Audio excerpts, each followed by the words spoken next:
Hello everyone, I am here with Hockey Wales and GB Hockey's very own Leah Wilkinson, who has just been selected for her first Olympics at the postponed 2020 Olympic Games. Congratulations, Leah, this is huge. Yes, thank you very much. I think it's just about settling in, to be honest. It's been a mad, couple of years since I first got involved with GB. So, no, really excited. And what is probably even more exciting is that there's 4 Welsh athletes going to the Olympic Games, which is mad. I mean, it's not been done. I don't know if it's been done ever, really. So, yeah, no, that's really special too. History making. Does it still feel weird for people to call you an Olympian? Yeah, and I think until I play my first game, I'm still anxious about everything from injuries to COVID and all of that at the moment is still a bit anxious. But yeah, hopefully when I play my first game, if all goes well, touch wood, then I can call myself an Olympian. And yeah, but it will always feel odd. Well, I know that there are many avid Hockey Wales fans who are excited to watch you and get to know you a bit better. So firstly, I've got some would you rather questions so they can see where you lie on certain topics. So no pressure. But they're all hockey related, of course. Okay, you ready? Yeah. So if you're in a short corner defence, would you rather run out or go post? Oh, well, that's a good question. I've done both in my time. Probably run out. Yeah, Stop it at the top, yeah. Would you rather do a flick or take a shuffle? A flick any day. A shuffle makes me panic. I mean, I've missed my fair amount of flicks in my time as well, but I'm not actually the most skillful player in the world, so I think I would get to the top in a shootout and just panic. Would you rather do a weight session or a running session? Oh, weights. Not a fan of running, to be honest. No one is. No. And finally, would you rather play a home or an away game? Oh, home. Yeah, I mean, I think back to like the home Europeans in, I think it was 2017 now, they were absolutely amazing. So yeah, at home. You love the crowd. Yeah. So if somebody said, would you like to play an away game in Australia, I'd probably pick that one. Thinking about having the travel bug after COVID. Yeah. Now we'll dive into my actual questions. Can we start with where you were when you heard about your selection? Well, I actually went home for a few days. Really, it was twofold. It was one because Sarah and I decided to be apart during selection. It was a difficult one because it's one of those things that we've never done before, but we thought it'd be good to be surrounded almost by family. And also if there was kind of more bad news, then it might have been awkward if one of us had been picked or not. And also we don't get that much time off, and we had been given kind of a 4-day block. So it was kind of 2 birds, 1 stone, really. So I was at home in Derbyshire, when I got the news. And how did your family react? Yeah, I think they were pretty excited, to be honest. I think that it was something that none of us expected to happen a couple of years ago. So it was really nice. And it was really nice to see everyone, kind of proud and happy about it. Did you have to keep it a secret from like friends for quite a long time? A long time. I mean, I think it was about a month or something like that. Yeah, it was a long time between being able to tell kind of close family and immediate family and friends. Yeah, it was a long time, which was really difficult because obviously people ask you, well, when you're going to find out and stuff like that, and it was quite difficult to be like, not long now. Burst. Yeah, it was. Yeah, a few times it was difficult, and it was hard to. You're not lying to people, obviously, but it's hard to like almost deep down, people are asking because they care or they're interested, and you have to kind of pretend that you didn't know. So yeah, it was difficult. Well, and now your journey has been slightly more different to others in the setup and slightly longer. For those viewers who don't know about it at all, can you explain it? Yeah, I mean, I played my first Welsh cap when I was, I think, 17, something like that, in 2004. And through kind of from 2013 to 2000 and probably 16, 17, I had a number of GB trials, but always was really unlucky with injuries. And then in 2016, when I had my trial and I wasn't injured, I unfortunately wasn't selected. And it'd been a long journey of, you know, having this ambition to play for Great Britain. And by the time I gained my first GB cap in 2019, I'd, I think, played for Wales 169 times, and, you know, 16, 17 years of playing for Wales, and got my first GB cap. So it's been a long journey, and one that I didn't necessarily expect was going to happen. But I think I just never quite gave up hope and just always tried my best and tried to enjoy hockey. And then it kind of, my dream came true, really, which was brilliant. Do you think this sort of longer process means that you're going to appreciate it in a slightly different way to the others? Yeah, I mean, I think that I've certainly never taken anything for granted. The last couple of years of being a full-time athlete has been amazing, and I've treasured every moment. And I know other people do, obviously, of course they do. But for me, also being able to compare having a long international career with Wales and then coming to GB, it means that I've been able to enjoy every second. It's always tainted slightly with the fact that I know that it was always a short-term thing. So I was going to come in, hopefully get selected for Tokyo, and then go back to work. You know, I'm only on a sabbatical. So that was almost in my mind as well. So it was hard to always totally appreciate every second, because I kind of knew it was going to be over, which is always a bit of a shame. But yeah, I mean, I've loved every second of it. And for somebody to be able to play sport as their full-time job, it is mega, really, to be honest. Well, as you mentioned, you're on a sabbatical. What do your school think and your pupils think of the fact that you're an Olympian? I mean, I think I probably do get a few cool points from the kids, hopefully. I'm sure when I go back in September and I, you know, give them tell them off and give them loads of homework, that the cool points will soon go. But no, I think they are really interested in the process. And I mean, not all of them know, to be honest. I think some of them, I haven't been around for a couple of years, so some of them probably don't really even know who I am. Because that sounded like they should know who I am, you know what I mean? As a member of staff, they don't know who I am. And yeah, but hopefully when I go back, I hopefully will be able to do an assembly or go and visit them and just tell my experiences, because that's really important for me, for those guys to kind of see that it is realistic and something that people can achieve. And you mentioned just slightly earlier that you have been selected alongside your fiancée, Sarah Jones. How does that feel? You're going to the Olympics as a couple.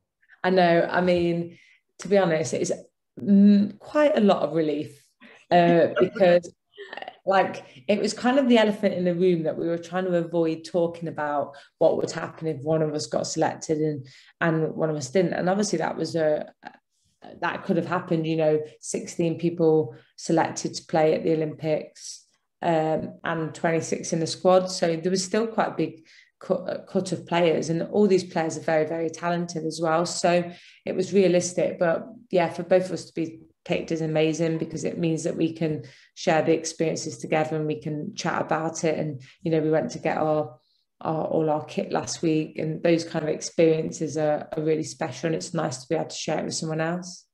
And of course, you're both members of, I mean, you still are both members of the senior women's national team for Wales.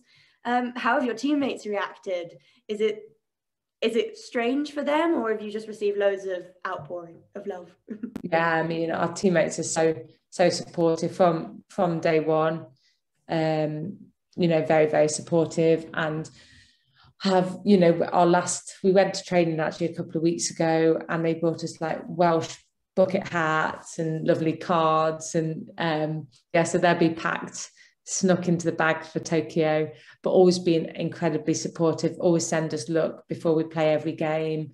And that's the thing about playing in such a close-knit team like the senior women. We are friends off the pitch as well, so it's really nice. And they've all been such a big part of us being here and getting onto the pitch with GB, each and every one of them. So part of it is really for them, and also, you know, it's really important for Sarah and myself that we represent Hockey Wales and the women's hockey team. Well, you've got no option now but to represent Wales with those bucket hats. We'll keep an eye out for them. Exactly, yeah. And of course, you spend most of your time now down at Bisham Abbey doing full-time training with the GB setup. What's the mood like? Has it changed since the selection day? I think in the couple of weeks before, well, probably actually a couple of months before selection, things became just a bit more tense. You know, naturally selection was coming up. It's always a very difficult time during selection, especially to an Olympics, and it's a challenging environment. But now it's definitely one of a very supportive. You know, the girls who unfortunately won't be going on the plane to Tokyo, and those that have been named as reserves have been amazing, and they still train alongside us because each and every one of them is vital to our success out there in Tokyo. And I think it shows such strength of character, and you know, it's fantastic that they're there still training, because it's not easy. It can't be easy at all. You know, some people have trained for 5-10 years to be able to go to the Olympics and just narrowly missed out. But we're supportive, and we are like set on what we want to achieve at Tokyo. So it's kind of all looking at the 1%ers now and kind of doing all the nitty gritty stuff. And the Rio 2016 squad set themselves some quite personal rules as a team, quite strict personal rules in terms of social media usage and what they did with all their spare time and things. Do you guys have any similar plans, or is it a completely different way of approach this time?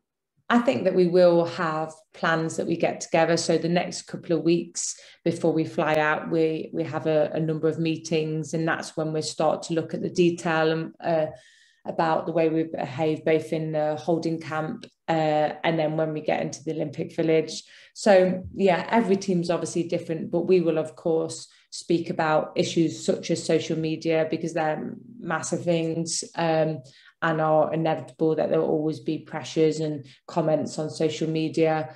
So yeah, we'll make kind of our own rules that fit with us now as the squad, but yeah, for sure we will be looking at doing some of those, and no doubt we will share some of those with everyone when we've kind of made them. Yeah, that makes sense. When you actually get to Tokyo, what are you most looking forward to from like the wider experience? I think it's a very difficult one at the moment, because to be honest, we have no idea what we can and can't do. You know, if this was a normal Olympics, I would say going to meet the Japanese people, exploring Tokyo, etc., etc. But it's not going to be like that, and the likelihood is we're not going to be able to go out of the village at all. Everything's going to be pretty controlled. So in that regard, you know, we don't really know what we're going to face when we're out there. But we still obviously get to meet the Japanese people and experience some of their culture, even from the people coming into the village. And it's always brilliant in a multi-sport game to meet other athletes from Team GB and from other countries in the world. So that's always really special. You know, going to the dining hall is an experience that I could talk to you for about half an hour about. Unlimited food at any time of the day is pretty great. So many Commonwealth Games, it's going to hopefully be quite similar. Yeah, absolutely. And apparently this food hall is on more than one floor, so so I think it's going to be like, yeah, the Commonwealth Games are very similar. The Olympics is obviously just kind of pimped up, is made bigger a little bit, but yeah, it's going to be great, but it's a bit unexpected. We don't exactly know what's going to happen, and I guess that's all part of the experience. Yeah, it's going to be different, but you'll still have an amazing time. And I look forward to seeing you work your way around the dining hall. We might have to make that a challenge. Yeah, absolutely. I'm sure I will be able to do it, though I probably shouldn't eat too much whilst trying to play many games. It's going to be so hot. I feel like any extra bit of weight is going to feel a lot in that heat. Yeah, there's going to be a lot of pressure. So I've decided to prepare you as best I can with some quick fire questions. Great. Okay, no pressure. First thing that comes to your head, as quick as you can. We're going to see how you can cope. Here we go. Ready? Let's warm up. Get limbered up. Yeah. Okay. So of those already announced with their selection, who in the Team GB Olympic setup are you most excited to meet? Oh, this is not quick fire, is it? No.